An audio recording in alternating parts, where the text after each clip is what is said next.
আসসালামু আলাইকুম। কেমন আছেন আপনারা? আল্লাহর রহমতে আমি ভালো আছি। আমার কলিজার আপুরা যারা আমাকে মাঝে মধ্যে কমেন্ট করেন তাদের জন্য অনেক অনেক ভালোবাসা হৃদয় থেকে। আজকে আপনাদের জন্য নতুন একটা ব্লগ নিয়ে আসলাম। সে সকাল থেকে শুরু করলাম।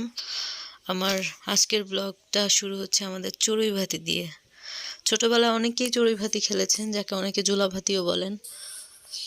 মনে আছে কিনা জানি না, এখানে অনেক সরঞ্জাম ছিল চড়ুই ভাতি খেলার জন্য। ভর্তা বানাইছিলাম, তারপরে কালিজিরা টালছিলাম, শুটকি ভর্তা বানাইছিলাম, ভালোই লাগছিল। তো আমার উপকরণ ছিল মিষ্টি কুমড়া, বেগুন, তারপর আরও এইসবই আর কি। আর একটা মুরগি ছিল যে ফার্স্ট দেখলেন, যে এটা দিয়ে আমরা চড়ুই ভাতি খেলছি। তারপরে যে বসাইতেছিলাম, আমার মামা তো বোন আমাকে হেল্প করতেছিল। বেচারি রান্নায় নতুন, ওইভাবে পারে না। তো আমরা মাটির চুলা আর গ্যাসের চুলা দুইটা একসাথেই ট্রাই করতেছিলাম। ওরা আমি দিয়ে দিয়ে দিচ্ছিলাম আর ও চেষ্টা করতেছিল কষানোর পরে। যে মুগ ডাল ভাজছি, মুগ ডাল ভাজার পর যে কী একটা গ্রান, মনে হয় একটু খায়া নেই, তাই না? ভালোই লাগে।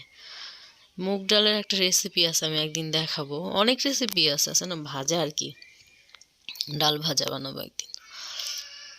যাই হোক, যদি আল্লাহ সুস্থ রাখে, ভালো রাখে, বেঁচে থাকি তাহলে দেখাবো।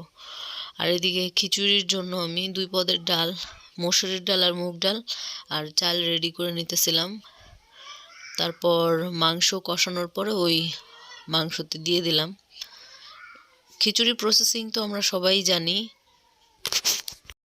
আপনারা যারা আমার রেগুলার ভিডিও দেখেন তারা জানেন যে আমি আসলে এখন একটু অসুস্থই আছি। তো কালকে রাতে একদমই ভালো ঘুমাইতে পারি নাই। ভালো বলতে ঘুমাইতেই পারি নাই। 4:30 বাজে ঘুমাইছি, 4:33-এর দিকে।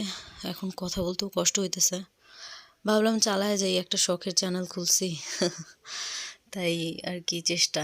আর এইদিকে আমি কি করতেছিলাম, ওই আমার আসলে মাটির চুলা ওইভাবে রেডি হয় নাই, তাই রেডি হইলে আপনাদের দেখাবো। এখন ওই যে ইট দিয়ে রান্না করে না চড়ুই ভাতির বর্তমান অবস্থা আর কি। এদিকে রান্না শেষ হয়ে গেছে, পরে মেহেদির পালা চলতেছিল। সবাই একটু হাতে মেহেদি রাঙা করতেছিল, জাস্ট মজা আর কি, বাচ্চারা।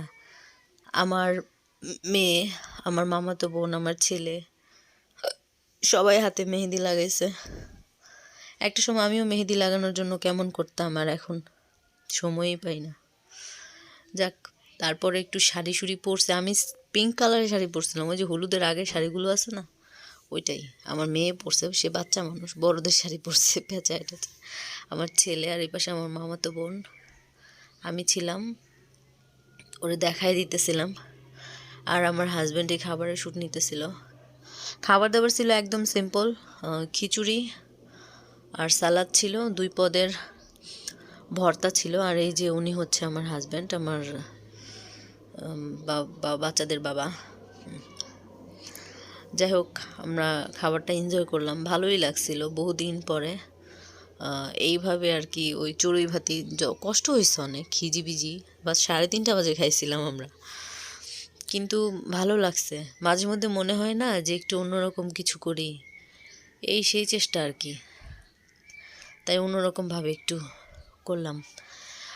মেয়ের বাবা ওদের খাওয়াই দিতেছিল, আমি ভাবলাম একটু সার্ভ করে দেই, ওরা তো বইসা থাকবে। আমি ওইটা সার্ভ করে দিতেছিলাম। আপুরা যারা আমার ভিডিও দেখেন, যদি কোনো অংশ একটু হলেও ভালো লাগে, প্লিজ লাইক দিবেন, একটা কমেন্ট করবেন, করলে আমার খুব উৎসাহ লাগে। আর দেখবেন, দেখতে দেখতে কখনো না কখনো ভালো লাগবে। আর কেউ করে শখে, আর কেউ করে অনেক ইচ্ছাতে। উদ্দেশ্য থাকে, আমারও আছে একটা উদ্দেশ্য। আল্লাহ যেন আমার নেক উদ্দেশ্যটা পূরণ করে। তারপর খাওয়া দাওয়া শেষে একদম শেষ বিকেলবেলা এই ফটোশ্যুট ছিল। আমার বাবা মা আসছিল একটু দেখতে আমরা কি করছি।